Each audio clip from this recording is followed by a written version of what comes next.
through it. Why can't we reach a point where we can use our own minds to do that, and we don't have to use a crutch? Let me answer it like this. I had an incredible experience when I was first trying to understand what was going on, because I was looking at engineers in low ceilinged rooms doing computer graphics that looked a whole lot like just a bunch of engineering stuff. These guys gave me an image on that helped me make that next step where I walked outside the building and could see, look, something happened. They were transitional helpers for me. Because you knew it was real, though, that's why it affected you. If I made an image and I did it and I just like did it because it was all made in the computer, you'd be like, oh, well, you know, it's a terrain, it's in the computer. Your belief, your innate belief that has nothing to do with the images that you see, makes it a transcendent experience because you believe that there's a spacecraft up there that took those pictures that you are now seeing. Okay. So that's what makes it so wonderful. And Yeah. that's what, you know, at least that's what I. But I don't know. I'm having a hard time really completely understanding what you're saying. Are you saying in a sense that I don't know. I'm having a hard time. Okay, well let me go someplace. Let me go someplace slightly different then, because when you made this description of the moon, and that not only for me in my body, not only did you describe, was I able to empathize and feel that moment and almost catch a glimpse of it, but it actually touched off for me a very similar memory last night of looking at the clouds and the moon and having not only a sort of like this feeling of joy and enlightenment, but actually figuring something out. You know, I mean, I saw in the moon became a face of that a student of mine had just done in a piece, and it was like I all of a sudden understood something about why I was teaching in a certain way I was teaching, you know, and so but by your replaying that experience, it's like you leveraged it for me. You allowed me to go back there again. So there was a relating of it, and it may be that's part of what this mechanism does. I mean, I think that Alexander, is that your name? Yeah. That you also said something that was really important for me, which was that this idea that why this is important is because it does allow us to understand the malleability of reality in a more fixed way. I mean, if we think about there's a woman coming in November that has written this book about the X-ray and how when we as a culture invented the X-ray at the end of the last century, that it changed so much our seeing. We could suddenly, I know now because of the X-ray that I can look at you. I know that you are. I know I can see. I know that you. I know the insides of your body in a sense. I know that I look at this chair and this chair is not solid. You know, I know in a sense I have this visual understanding of the permeability of the world that we've never had before. And maybe that's why this is so fascinating to us, because it does elucidate, eluctate, make kind of more understandable the malleability of reality. And maybe that's why, and maybe that's kind of an answer to my earlier question, which is if this stuff makes us understand our own power in a sense, the malleability of reality, well then we do sit inside that tool. Then even if we're being kind of broadcast and we're getting this information as sales information, we're also getting really important perceptual, conceptual information at the same time. And maybe that's worth it. Maybe that makes maybe that makes the manipulation in a sense. Well, wait a minute, he's shaking his no. No, you're saying no, huh? That this is worthwhile? Yeah, because it's worthwhile. Because now here we are on opposite points. Again, it's worthwhile because not because that you're selling something for somebody, but that the perceptual that the things that I'm able to learn from the tools and the images is valuable in terms of some kind of intellectual evolution as a human being. CG is psychological X-ray. What's that? CG is psychological X-ray. As tool of coevolution. You're not buying it? No, I agree. What I hear you saying is the sense that because we see all these images and we are getting more used to seeing images manipulated so easily to present all these different worlds, it allows us to understand that we have the ability as human beings to create our dreams in a very real sense, and that we can, create these different experiences. And it comes back in a way to what Eric was saying, which is that also it makes these tools, it puts these really phenomenal tools in our hands. Yeah. Did I cut you off? Well, I was Yeah, just excuse saying, the comparison, the reason why I said psychological X-rays, your comparison is that with the X-ray, we understood the fact that matter is not really solid. With CG or computer graphics and animation, what we are beginning to perceive is the ability, mankind's ability to quickly visualize and present, communicate their dreams. The reason you have raw animation, and the reason actually I went into this field was because the field is so completely plastic. Plastic in the sense that it's completely malleable. Anything you can possibly imagine, you can create. And that's difficult in the medium, because of the restriction of the medium itself. Somebody earlier asked, what about things you can't imagine can you create those? Well, that was interesting. My response to that question is that my personal experience is that when people see abstract works of art in abstract animation, because I feel that many abstract animators have created animation which people have not seen before.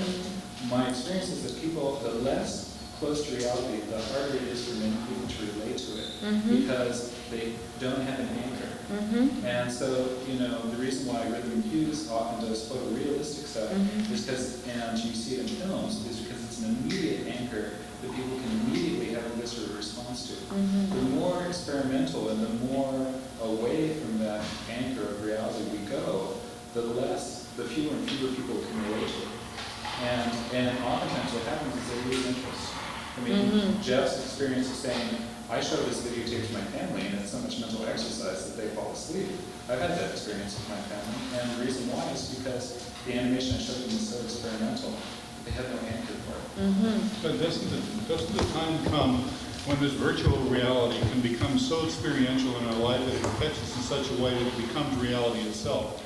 And if that's the case, then the next step from that, it can become the reality that now promotes a further jump. Well, the unfortunate thing for that for me is that that reality is someone else's created reality, and oftentimes I never really completely understand how deeply I'm influenced by that. And my experiences out in the real world teach me that what someone has taught me through that experience of their reality is not the real world. I had an interesting experience once in Germany where friends were taking me dancing. It's midnight. We couldn't find anything, and we're on this floor, and they said, let's go into the police station and ask them. And I said, you want to go into a police station at midnight and ask where a good dance spot is? And they said, oh, of course. And I dutifully followed them in. And in German, they said, our friend is leaving to the United States tomorrow, we'd like to find a place. And the police officer took out a book and looked at us all and said, drinks or no drinks? And the thing that was so stunning to me was the fact that I had this mental image built up from movies and history of Germany, police, and the aspect of dancing, as being like countercultural. And the fact that this lady went, I would never, ever in the United States do that. But it was because I had, from these other people's experiences and through media, had built up this mental image which was wrong. And I love that gestalt. That's the word. That's the word we haven't heard tonight. Gestalt. Pattern recognition. You put together the bytes. I saw an animator demonstration of just how many levels of pixels it took that you could recognize what that was supposed to be. And it was an exercise to see how effectively you could make how do you, to me, there's still some level of hunger to recognize.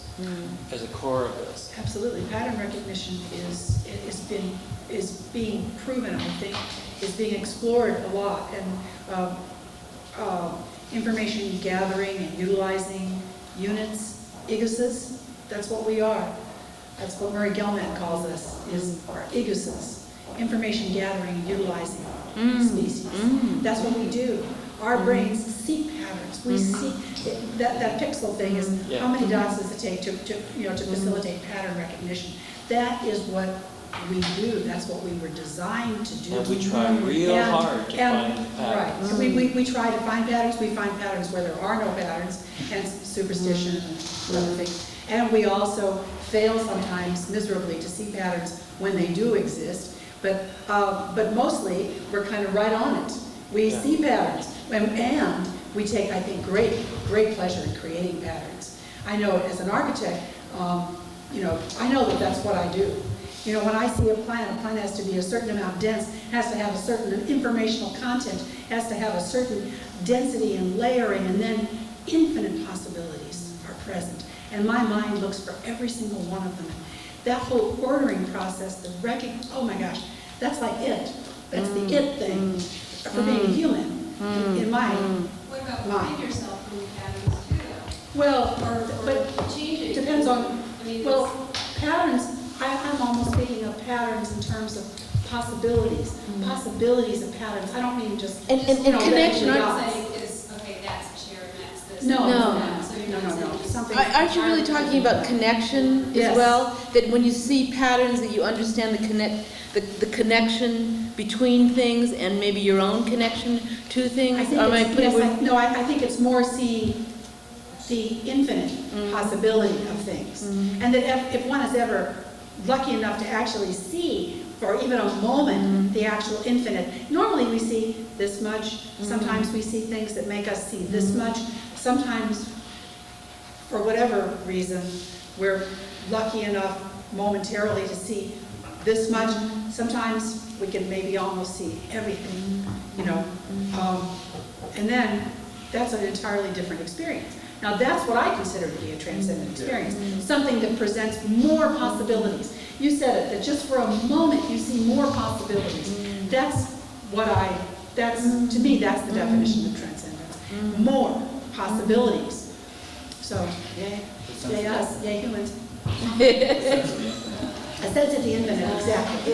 Exactly, that is transcendence. When you sense the infinite. When we look at artwork, sometimes people I think of the word, the adjective rich, because people think of work that's rich as having a great deal of texture or content, or, as you might say, a great deal of patterns to explore. A great deal of possibilities.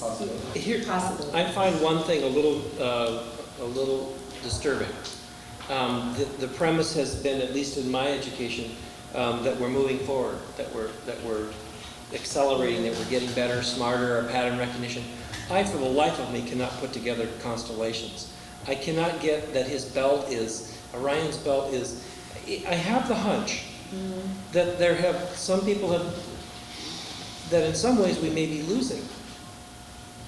I'm not following the Orion's belt part. Ever see pictures of star fields, and then they superimpose the constellations on them that the ancients had all agreed upon for hundreds and thousands of years? And for the life of me, I live in Ojai I have access to the stars. So I'm going to have to relearn ancient But pattern if you went recognition. out there one night with someone who's really educated and they could show you that and it made a huge impression, wouldn't you know them that way? I mean, have you been taught the constellations? My hunch is I'm on your split second time frame for recognizing things, and that it would take hours and maybe days and weeks. Right. And my life doesn't allow to learn constellations. Well, to learn them, but I bet you can see them. I mean, to me, it's like if we can instantly analyze a 24th of a second, you can analyze a pattern in the stars. I guess my confession is that part of me has atrophied. The slowdown, the slow. I mean, you're onto something else by the time you've learned. Always speak quickly. Yeah. So in such that when anybody has done in my training, with hypnotherapy, someone could speak slowly and be in a trance like that. There's no other part of my life anybody moved that slow anymore. But maybe, I mean, there's a bunch of stuff, but since I'm in the middle, I get to go first. Which is, maybe there's no reason to recognize Orion's belt anymore. Maybe, I mean... I wished I could. I just want... But then all you have to do is slow down and do it. All you have to do is do it. You can follow the 101 to 33. You don't have to follow Orion's But see, this belt is to get home. You're the first person that's offered to help me see Orion's belt, or even understood why I wanted to see it. Why would you want to see it? Is it because you are sad that all this knowledge, which since century was piled up, is somehow not carried into your knowledge? Something bothers me. Yeah, it's something like that. Something Something bothers me about it. Don't you think it was early television? There weren't so many pattern areas, if we want to call it back at that time. That was a great thing to watch, a great thing to learn, a great thing to know. But it certainly wasn't the complexity of the civilization that we have now.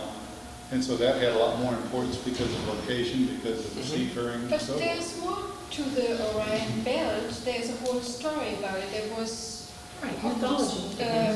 mythology, everything. I mean, it was a very rich world. It was a new feeling. I mean, how the Greeks and how they felt about the world and how nature and so. I think in a sense I can relate, but I feel sad that I don't have the richness these people, I assume, had in their life. I'm sure you have it elsewhere. I agree. There's no reason why we need to know the constellations like you were saying. I mean, back when you had to know them. I agree, but really know them.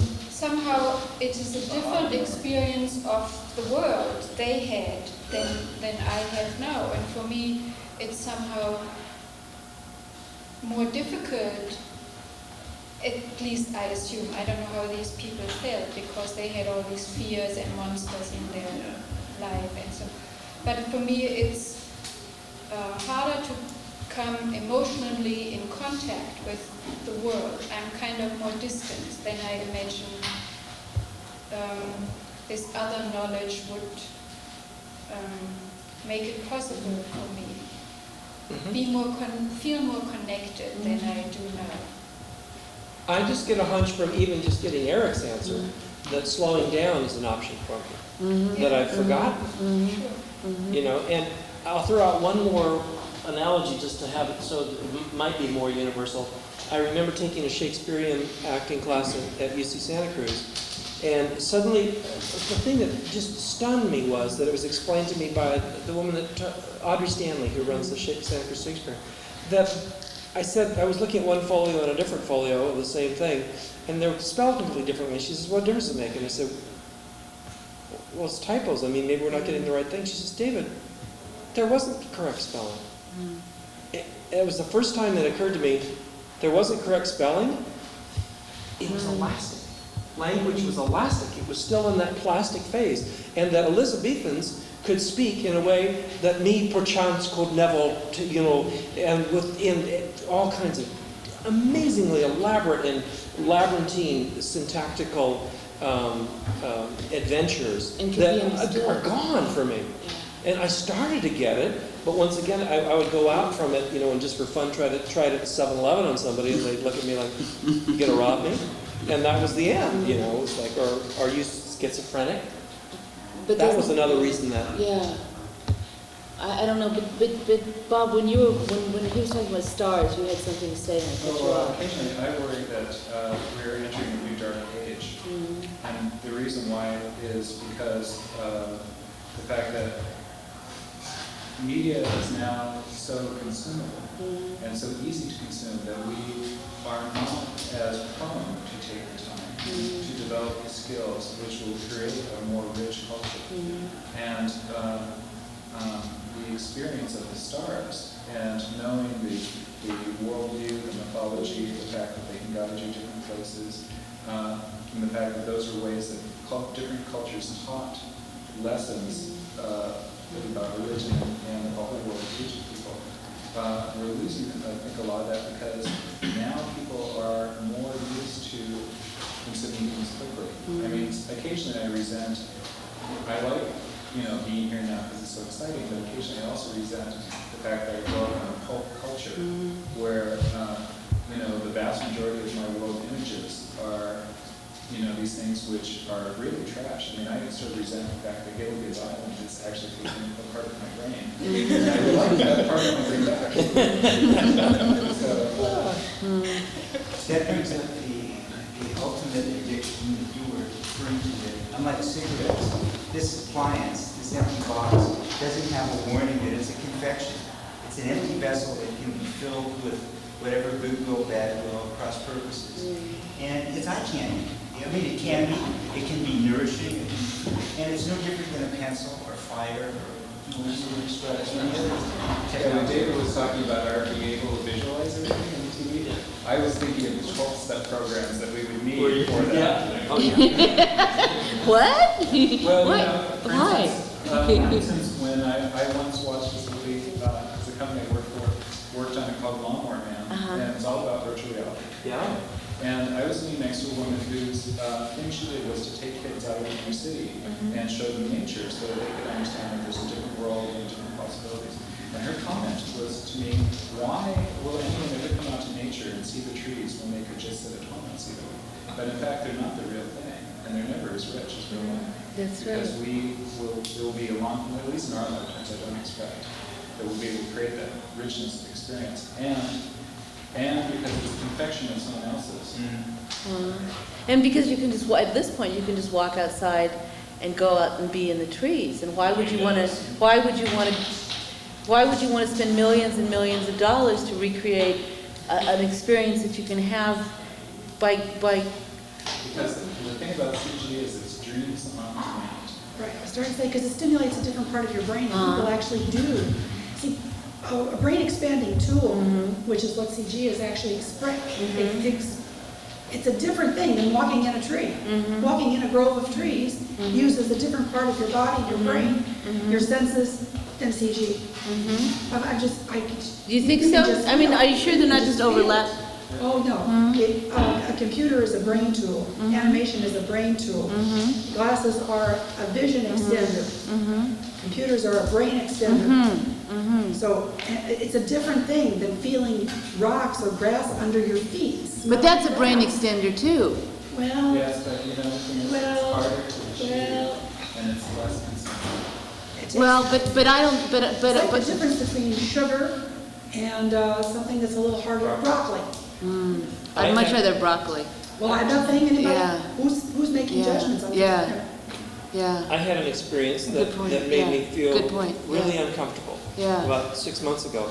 And once again, it was because I was going back to groups that I had sat in with my clients, just spending an hour trying to get some reality base, and just working on it. And here I am now at the NAB show in Las Vegas, which is already, you're already on a mind candy trip.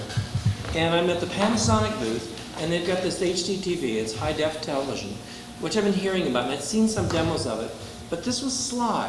This caught me off guard. It was a young geisha woman who dressed as a geisha who was walking down, and it was on a very large screen monitor, and I was very close to it because there was all these people around. So you're already being almost forced to I want to get out of here, I want to go away, I want to go away. And here's a big screen, and it was high definition, and I was a moth to the flame. This young geisha was taking her finger like this and down a bamboo fence. And I left the show with what I remember to be, she was more vivid than most of the people I talked to at the show.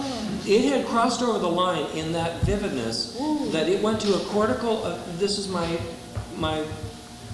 who knows, my illusion, my delusion, that we may be, interestingly enough, crossing over. She's still real to me. I feel like I saw her at the show. And she tricked me. You guys finally tricked me well enough that I can't completely separate her from the faces looking at me right now. So, what's up with that?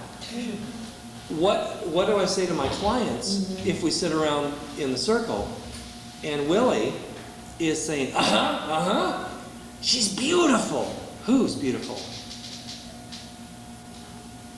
Pointing to a woman behind me, you know, who he sees. She's high def.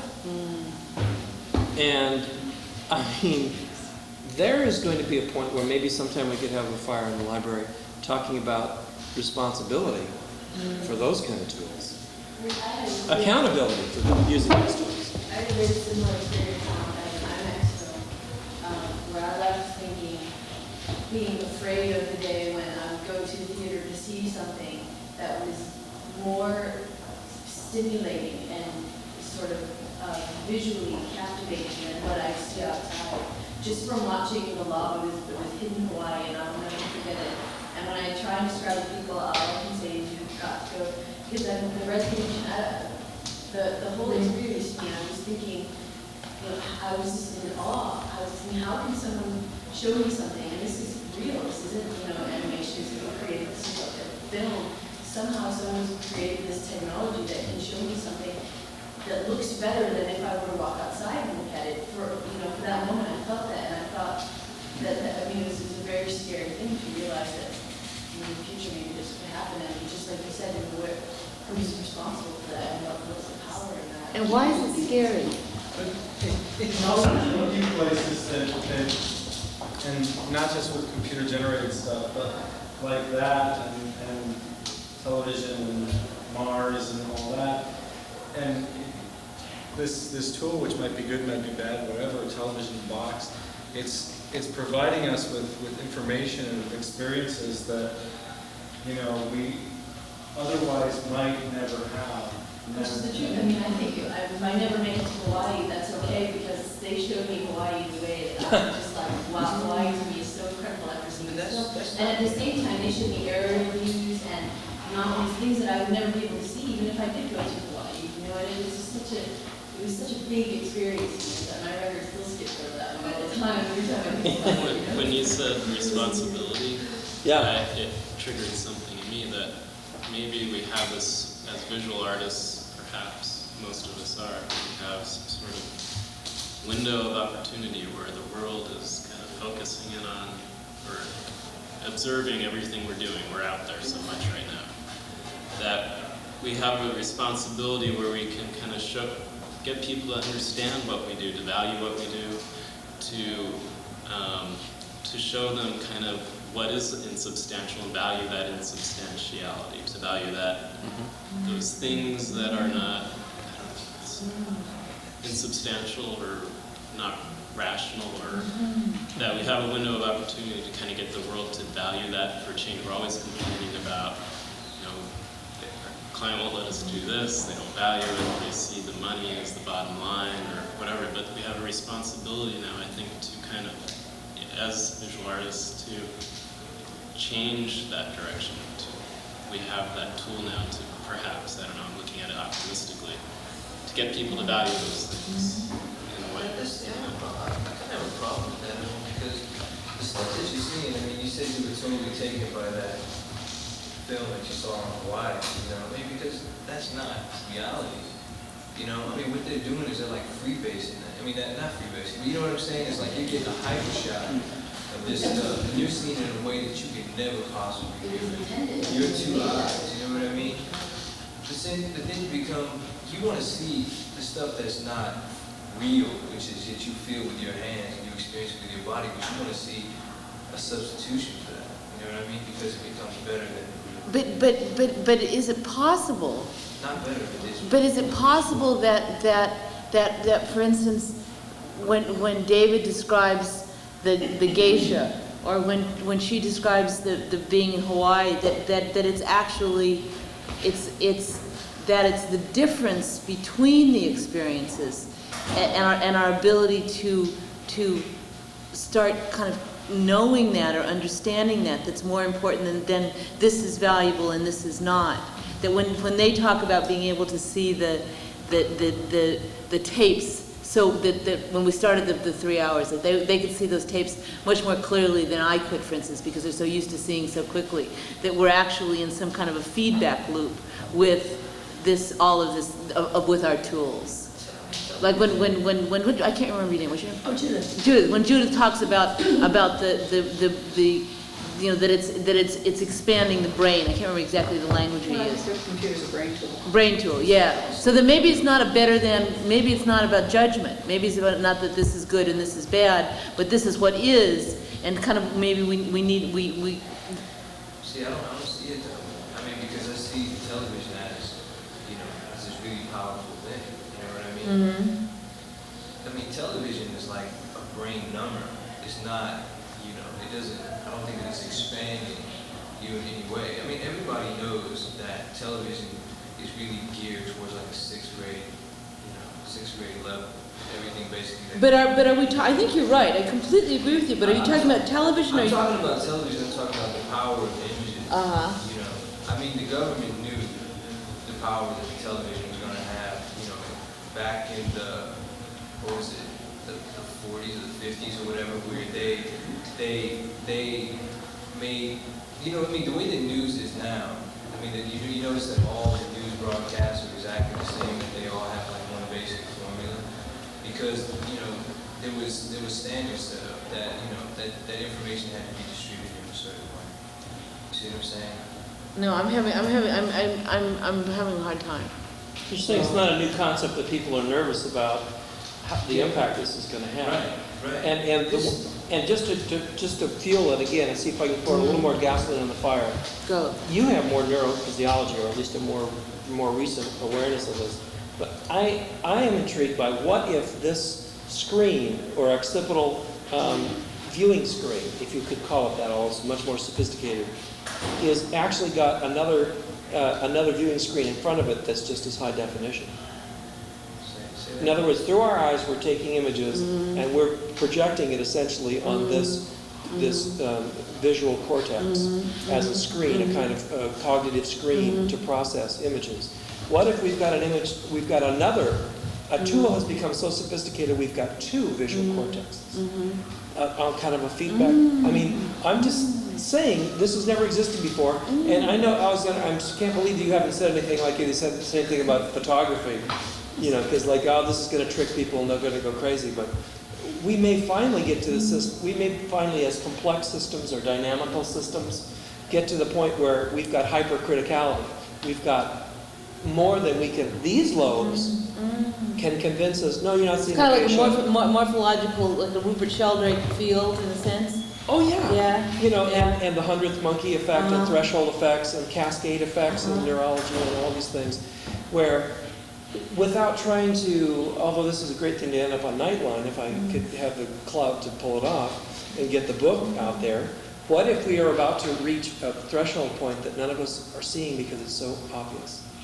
That technology is finally becoming hardwired. It's hardwired quality, hardwired definition. Wetware, real. Are you saying that you see thoughts as you're trying to get to, or? I'm starting to see thoughts. I'm starting to see visual gags that I've had. Every now and then I'm recognizing one because they're working. These guys are deliberately pulling them out of the cultural idiom. Right. You know, like polar bears, ice. You know, they skate. You know, ice skating, or of course they drink something cool. Right. You know, in the hot sun, and they get a hot image in there. And Robert Abel years ago used a thing that to me helped because he was very sophisticated. That with these same kinds of things that you guys are blessed with and can hurt us with also. He had these Levi jeans with flames coming out of the trouser legs, taking off into the sunset, and this wonderful piece was that as soon as it got to a certain point on the horizon, birds flew up. And he told me the name of the person that came up with that, and I can't remember who it was, but it was the piece that tied it into a vaudeville gag, that tied it into the ancient stuff that we have, like, yeah, if something flies over a horizon, you're liable to encounter a group of birds somewhere, and they will get out of the way. Well, that's interesting, but my only problem I have with that is I've never seen a film or an effect that's as good as any book that I've read. Me too. Yeah. So, I don't know. Yeah. I'm just trying to be an artist to get us. No, I think part of this is about balance. You know, I mean, I've watched so much less TV this year than I have in previous years. I mean, I watch much less TV than I have, and a lot of it is being responsible to be a balanced person. I mean, I think it's really true. to see this and that's what that is, and then see other things. I mean, some people are just so plugged into this, they're imbalanced. It's true with anything. I mean, somebody maybe is doing nothing but reading books for 24 hours a day. That's a little imbalanced too. So as long as you have all these different things working, you won't get hooked into this thing that is so real that I never want to go outside again. I have a question of balance for everyone here. If you could please help me answer this question that was asked. I'm an artist in residence at the Museum of Science and Technology, and a group of kids, they're third-generation Crips from Avalon Gardens Housing Project, comes to the museum regularly, and I work with them, and they take the Blue Line. And one of the kids asked me how the city could be so stupid to name the two primary modes of public transportation with the colors of the two primary gangs in Los Angeles. Because as Crips, they can't ride, as Crips, they can't ride on the Red Line. And I didn't know what to tell them. Just going back from the moon down to Los Angeles. That's an amazing story. And you realize, what do you think the answer actually is? Well, it's something that will translate into Ebonics. I'm being facetious. You know, the answer is right here. It's right here. It's right underneath our nose. We don't see it because it is the issues of class and gender and race. The people who designed the red and blue line have no idea that Crips and Bloods exist. They do, because if they didn't, you wouldn't have the post-riot architecture with concertina wire and fences and benches that you can't sit down on, and they're uncomfortable to even rest on for more than 8 minutes, and these have been tested and studied and whatnot. So that's the irony of a city that had such an incredible public transportation system 50 years ago, that we live in the capital of the United States of amnesia, that's forgotten. And what's come in its place is still design. And we're like those little dolls on the back windows of cars that are just kind of nodding in our drug haze. I don't think so. Well, in the world that I'm living in, but your role here is the way people were talking about it. I feel sorry for this. I had an image of you as Barbara Walters for a minute, of making the whole audience cry. Oh, get out of here. Well, if you look at this room, I mean, to me this is, we had a conversation yesterday where you asked me, are people going to sit for 3 hours and listen to, I mean, it's fairly, what's been? It's 2 hours and 50 minutes. Yeah, and actually, and somebody asked me, that was a really good thing that we close with the images again, which I would really like to do. Yes. But I think that I know, were you ready to say? Yeah, I was going to say one ahead. thing. I love Gregory Bateson, and I'm mystified by what you've brought up at the very end of this. After all of the one question that's been bothering me is, does all this make, the more real it is and unreal at the same time, does this make everything less real and our lives less real? Or something Gregory said reminded me of this, and then you brought up some evidence to believe that it's changing back. He had a tape or a lecture that he did at Esalen called It Used to Matter, where he explained, where he explored how in olden times people would get in sword fights over a variation in belief structure. Over whether the Eucharist, like, is this really is this Jesus' body, or is this a wafer? And that people would get in a duel and kill each other. It used to matter about being red or blue. What do you think road rage is? I'm sorry? Road rage. It's an extension of that and putting out.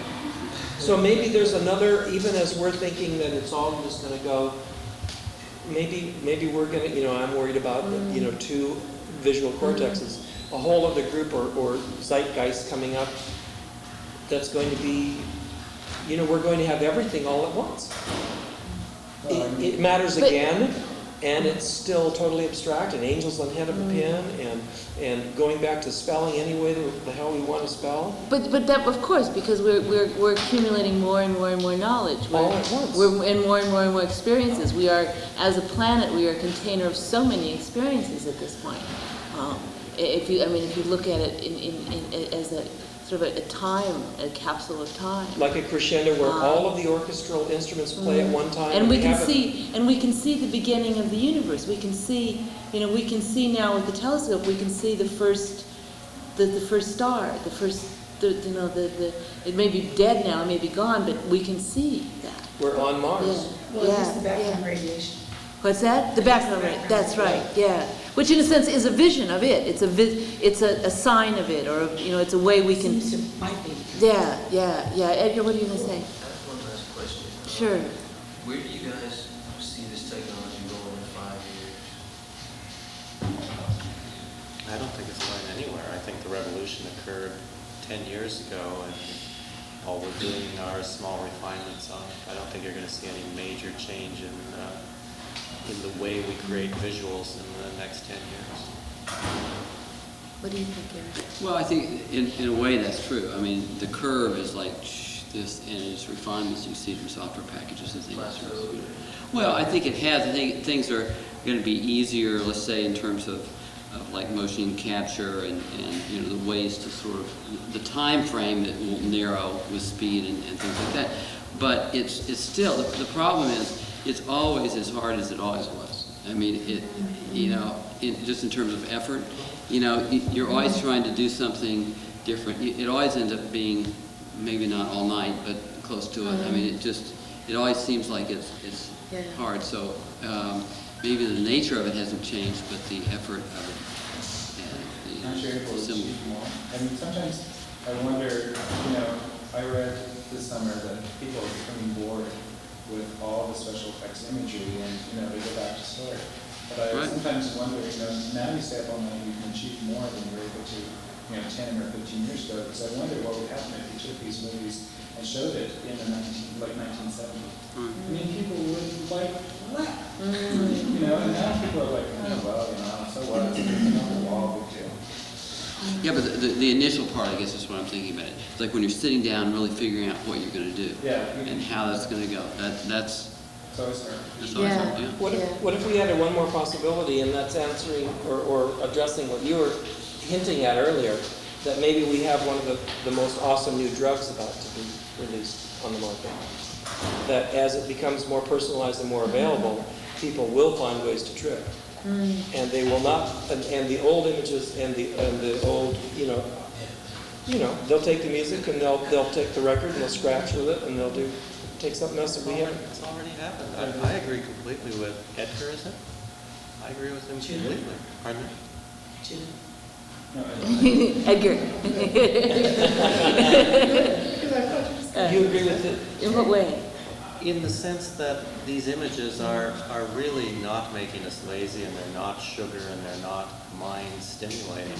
I mean, they are a drug. I think your analogy to freebasing was the closest analogy. That what you have in this room is the antithesis of what this was created for. This was truly created to prevent us from abstracting it. And yet what you've done is you've taken a small group of 40 people out of 250 million that look at these images, and you've abstracted it.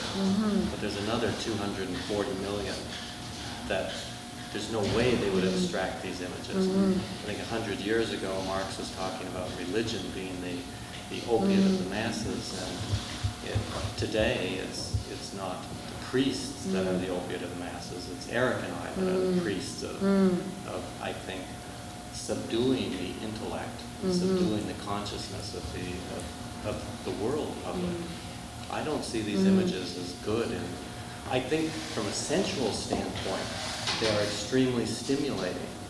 But they are stimulating in the same sense that if you put an electrode in a mouse's brain and you stimulate their pleasure center, they'll kill themselves by stimulating again and again and again. And I think we're doing the same thing here. I think we're destroying our brains. That's why you have an orgasm. Because if you went beyond that point, you would die. So your body shoots itself down. So John, do you see yourself as a 90s drug pusher? I do. So what happens then? Did everybody hear that answer? You do? You feel like you... Of course we do. I mean, how can we not see ourselves that way? What do we put out every summer? We put out 15 or 20 blockbusters that tens of millions of people go to and view with no intellectual content whatsoever, no abstraction afterwards, no sense whatsoever of stimulating the intellect. It is truly designed not to stimulate the intellect. I cut you off, though. I don't have any It responsibility. was just sort of a ritual question of what's supposed to happen now. You're supposed to shut off our TV and elegance, go in the movies and hope it'll go away, or will the industry eventually just tire itself out? We'll eventually get bored of the fifth elements and the whatever's and go back to more.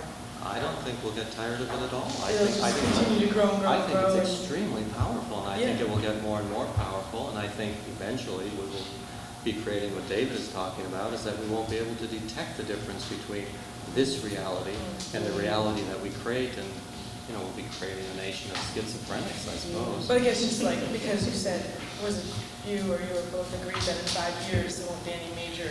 I don't think there's any change in the technology. We're not doing anything different technologically than we were doing 15 years ago. But there's an increased sophistication and complexity in what it is that we create.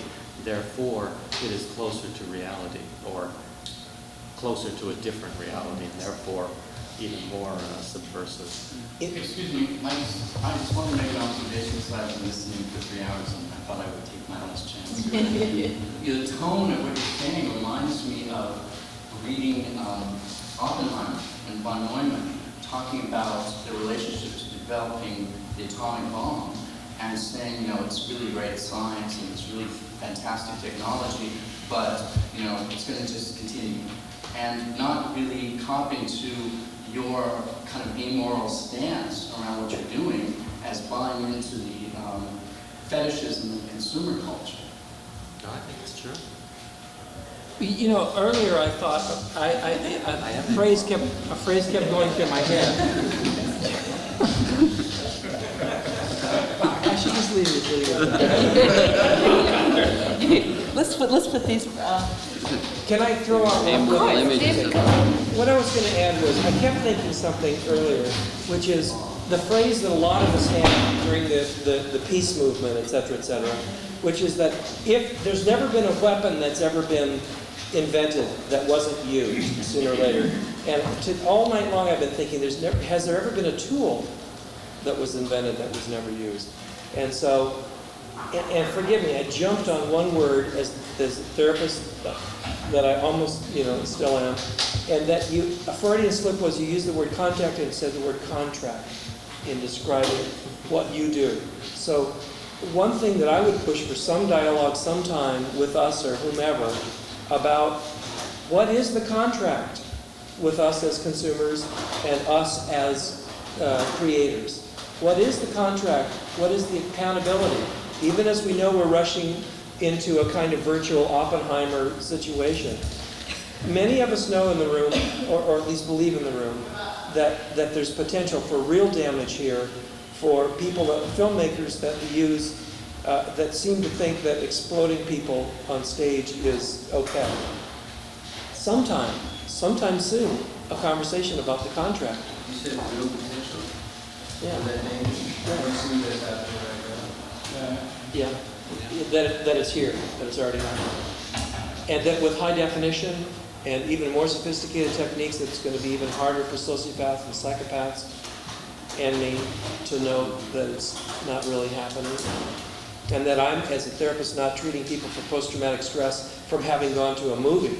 Well, it really is. Because it's so hardwired. It's happening to the degree that you're experiencing. Yeah. I mean, it's its been own that thing. way forever, and there will always be, like, my God, what are we going to do with all this stuff coming up? But then there will be people like us, like, chewing it up and spitting it out. That's I think what everybody here lives for, is just to, give me the new stuff, and cope with it. Well, there's also that Turn it into something great, that sense of freedom. I mean, one of the other owners of RH, I once said, well, don't you worry about all this violence and film causing violence in our society? I grew up watching horror movies. I still go to them. I never kill people. Everybody's different. We react to all this stuff. In the Objects of SGI stuff, that movie Contact is actually pretty interesting. If anybody saw that. It doesn't have to be destructive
and easy. new Surge Express iron from Black & Decker. How many of these words from the Dirty Dictionary do you know? Let's start with R. Rover flow. The dry dog food that spills out of Rover's dish. Cemetery. The bump graveyard on your windowsill. Espresso Nesso. The coffee grinds you spilled on the kitchen floor. Dustbuster. That which is lightly, poreless, and cleans up dirt fast and easy. Dustbuster. The definition of quick cleanup.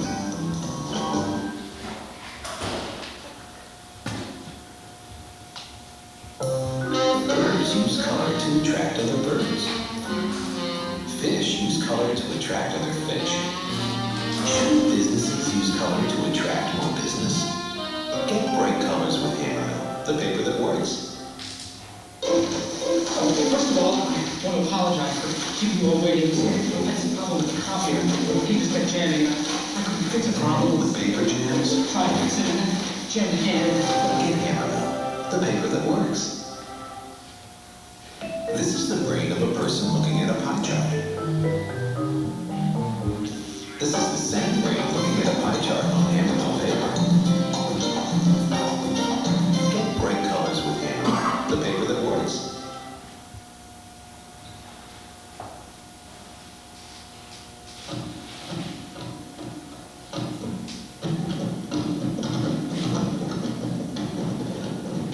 The Polaroid one-step flash. Now under $30.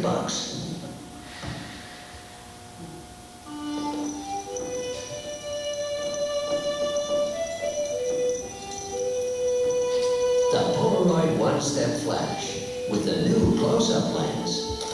Now under 30 buckaroos. Most checking accounts only let me write checks. But when you open a Wachovia Crown account, you also get to withdraw up to $500 a day from ATMs and you get a Visa or MasterCard with no annual fee. Plus a safe place to lock things up.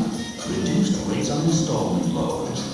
Free traveler's checks and 5 other free services. The Crown account, only from Wachovia. There's a lot more inside than just checks.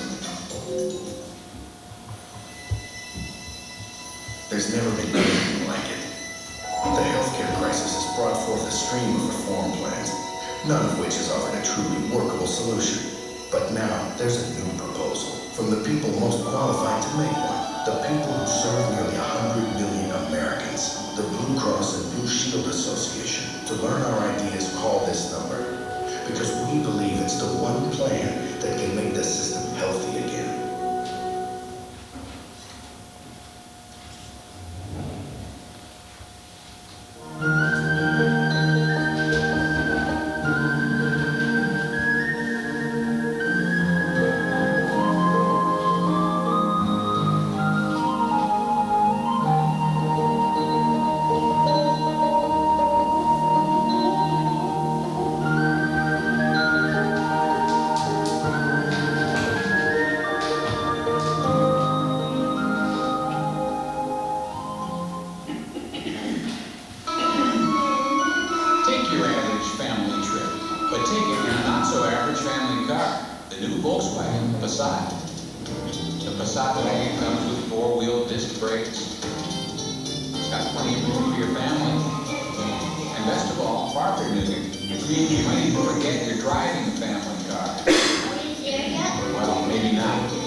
Yeah, thank you. It struck me that in the escape of the virtual reality, same phenomenon. Oh, that was from actually those last It says a place on the earth. Just not the same, but this is just a continuation.